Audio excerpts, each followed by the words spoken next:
Welcome to Ancient Veda Tales. Today, we're going on an exciting journey into one of the greatest mysteries of the ancient world.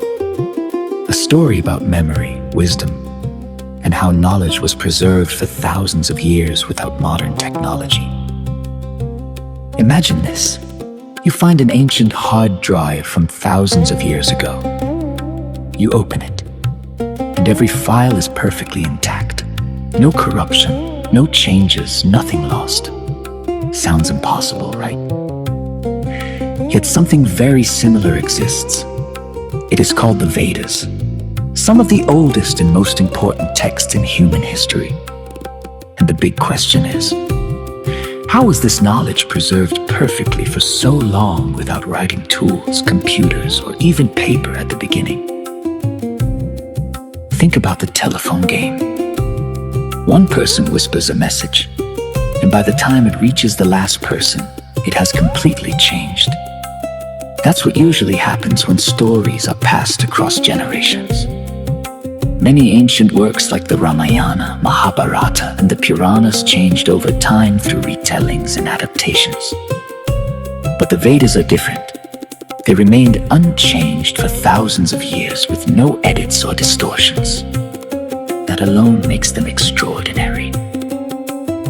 The Vedas are considered the oldest literary works in the world. For a very long time, they were only recited, not written.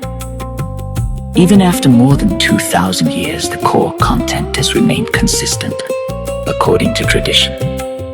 The Vedas are not seen as ordinary human compositions. Their knowledge, or birth, is believed to be divine or beyond human origin. The sages, called rishis, are described as mantra drashatas, meaning seers of mantras. They did not invent the Vedas. Instead, they are believed to have perceived them through deep meditation and inner vision, using what is often described as an inner eye. They heard this knowledge internally, reflected on it, and then transmitted it. In the beginning, the Vedas were not written at all. They were preserved through oral tradition.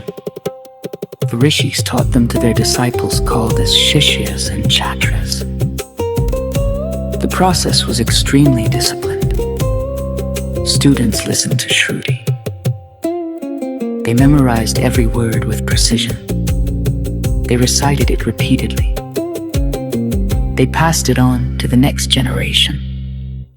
This created a highly accurate chain of transmission, where memory, repetition, and discipline ensured no errors entered the text. Much later, between 1500 500 BC, people began writing the Vedas down to preserve them more permanently. But there was no paper or pens as we know them. So they used natural materials like bhujapatra, meaning birch bark leaves, and Tailapatra, meaning palm leaves. These were flattened and cut into strips to serve as writing surfaces.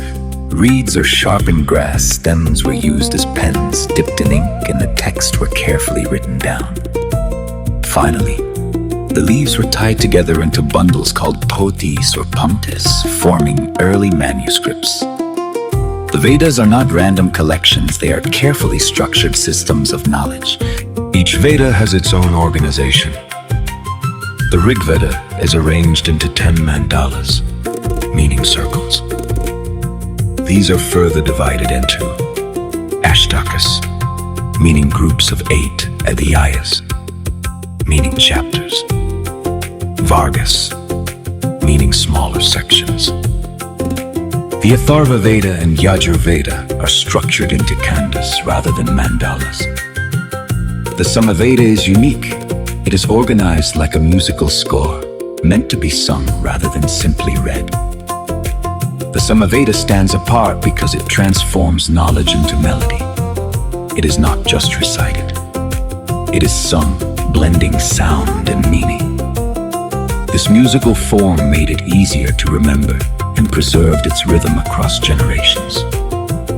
What makes the Vedas truly remarkable is not just their age, but their preservation.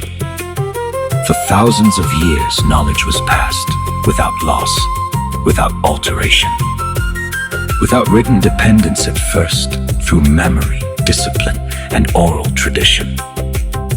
It is one of the most extraordinary examples of human memory ever known. The Vedas show us something powerful.